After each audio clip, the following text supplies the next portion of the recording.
Okay. I'll duck down. No, you can raise it up. Oh, you can? Yeah. I'll break it. I'd like to say I'm honored to be here. I'm honored to be introducing our juror for this year's exhibition.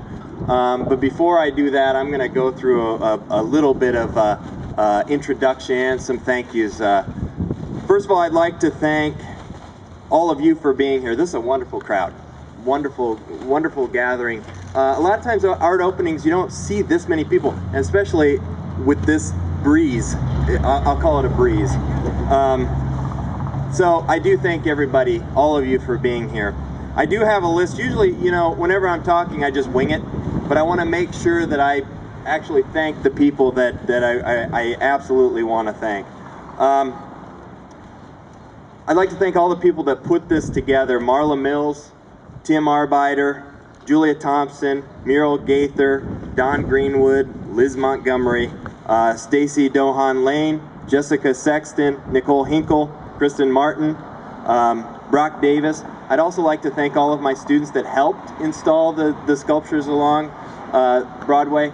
I got to tell you, this is always a community event. It takes a lot of hands, or it takes, you know, you always hear it takes a village. And so it's nice to have so many people ready to help lift something like this into place. So I do thank my students for that. I'd also like to thank, along with that, Jerry Hutchins and his crew, along with Adam, and as well, of course, City Council, Scott Meyer, and the Mayor, absolutely.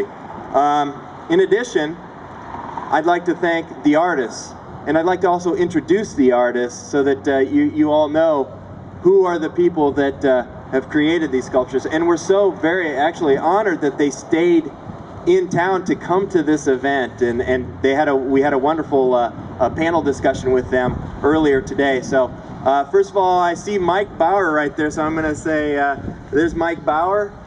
His sculpture is the piece down the hill in the grass, the big heavy steel and concrete piece. Then Andrew Arvanitis is right behind him. Andrew's piece is just down the street, the stainless steel piece. Let's see, Ben Pierce. How about Ben Pierce? Where's Ben? Yeah, that's him there. Ben Pierce's piece is just right around the corner, the brick piece. Dan Perry right over here. Dan's is the piece, the big feather.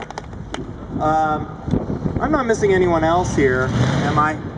I don't think so. I would also like to thank Stephanie Saylor, who couldn't be here today, and Beth Nybeck. They're also artists that were part of this. I know I'm windy. I'm leading into you, Tom, so I'll let you talk. I'd now like to introduce Tom Stancliffe. I keep saying I'm honored to introduce him because he is actually my mentor. He is the person I learned how to weld from. He's the person I learned how to grind from. He's the person that always would tell me to get to work. He has taught me how to be a professional. I hope I'm pulling it off. So it is absolutely an honor to have him here. I'd like to, before I turn it over though, give you a little bit of a background on Tom. Tom Stancliffe is a professor of art from the University of Northern Iowa. He has his MFA from Northern Illinois University. His professional creative work focuses on the design and production of site-specific large-scale metal sculptures for exterior and interior locations.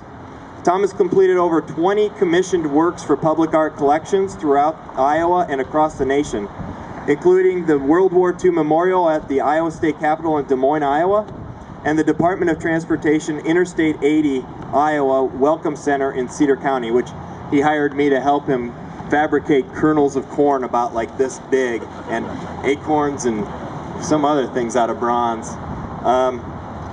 His most notable recent project, titled To Wing, is a series of 3 soaring stainless steel sculptures at the entrance of the Eastern Iowa Airport in Cedar Rapids, Iowa. These sculptures, reaching nearly 60 feet in height, celebrate the Wright brothers' achievements and their connection to the city of Cedar Rapids, Iowa. With that, I am incredibly honored to introduce the juror for this year's Cape Girardeau Outdoor Sculpture Exhibition and my mentor, friend, Tom Stankley. Aw, shucks. Anyway, thank you, Chris. And I want to thank you. Here, I'll do this again. I'm a little taller than Chris even, so. I want to thank everybody for inviting me to help put this show together. I'm really pleased with how it all came together. It's one thing to think about and select the works, but the placement of the works, the installation, everybody involved, I can see, put together a really great effort, and it's a good show. I've seen a lot of these shows, I've been involved in an awful lot of them, and this is a really good one, and it's the first one you've done. I'm really impressed with how it's all come together. I wanted to just spend a few minutes, since I'm a professor I can talk forever. It's cold, so I'll keep it short, but I wanted to start out with just a little bit of a game, and I think it'll maybe help you sort of understand some things. Can you just close your eyes for a minute? If I say Paris, what's the image in your head? What is it? Eiffel Tower. If I say Egypt? Nervous. If I say St. Louis? Art. If I say Chicago? The bean. Right, I saw, yeah, so. I wanted to tell you that this is my first time to Cape Girardeau. I mean, I communicate with Chris frequently, you know, so electronically I've sort of been attached to it in some sense, but this is the first time I've been here. I've known for several years about your murals on the flood wall, and looked at them carefully. We thought about them a lot. It's been discussed in other public art committees and other communities and things, that your murals are something that have actually communicated well beyond what you might expect, and in some ways it helps define the city in probably broader ways than you might think. The shows like this, and the reason for putting together shows like this, it's a way of helping you think about your relationship to the community that you live in.